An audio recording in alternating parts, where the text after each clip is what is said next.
আমার অবুঝ মনে একটাই প্রশ্ন, এর বউ কি ভাই খুব সুন্দর, না পয়সা আছে, না গাড়ি আছে, না কি আছে, এত ভালোবাসে কিয়া? হ্যাঁ, এই উপরে এই লোকের ভিডিওটা তোমরা দেখো, তারপরে আমার অবুঝ মনে কিছু প্রশ্ন তোমাদের কাছে আছে, ভালো করে দেখো। আর টাইম দেওয়া যাবে না, এত টাইম ধরে দেখা যায় না।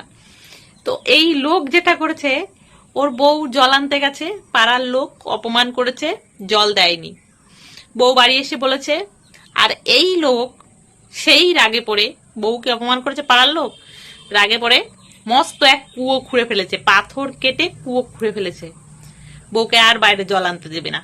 আমার অবুঝ মনে একটাই প্রশ্ন, এর বউ কি ভাই খুব সুন্দর, না পয়সা আছে, না গাড়ি আছে, না কি আছে, এত ভালোবাসে কিয়া? হ্যাঁ, আমাদের বড় আমাদের জন্য তৈরি করে, তবে কুয়ো তৈরি করে না, পাহাড় কেটে কুয়ো তৈরি করে না, ডাইরেক্ট পাহাড় তৈরি করে দেয়, বড় বড় ঢিপি তৈরি করে দেয়। যদি পাড়ার লোকের সাথে ঝগড়া হয় কোনো সময়, চুলের মুঠি ধরে টেনে আনে, বলে তুই মুখ লাগাতে গেছিস কেন, আর আমাদের জন্য তৈরি করবে কুয়ো। তবে তৈরি করে করে কুয়ো তৈরি করে না, পাহাড় কেটে কুয়ো তৈরি করে না, বরঞ্চ পাহাড় তৈরি করে দেয়, বড় বড় ঢিপি তৈরি করে দেয়। যদি পাড়ার লোকের সাথে ঝগড়া হয়, চুল ধরে টেনে আনে, ঘুপা ঘুপ এমন দেয়, ঘুষি চালায়, চর চালায়, কপালে বড় বড় ডিপি হয়ে যায়, পিঠে বড় বড় পাহাড় হয়ে যায়।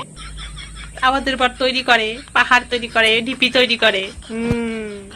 ওইসব বরদের দেখে আমাদের একটু আফসোস হয় না রে বোন, একটু আফসোস হয় না, কারণ আমাদের বড় তো আমাদের জন্য কিছু তৈরি করে, সেটা কুয়ো না হতে পারে, কপাল উঁচু করে ঢিপি তৈরি করে দেয়, পিঠ উঁচু করে পাহাড় তৈরি করে দেয়, দেয় তো কিছু না কিছু একটা দেয় তো রে। হ্যাঁ।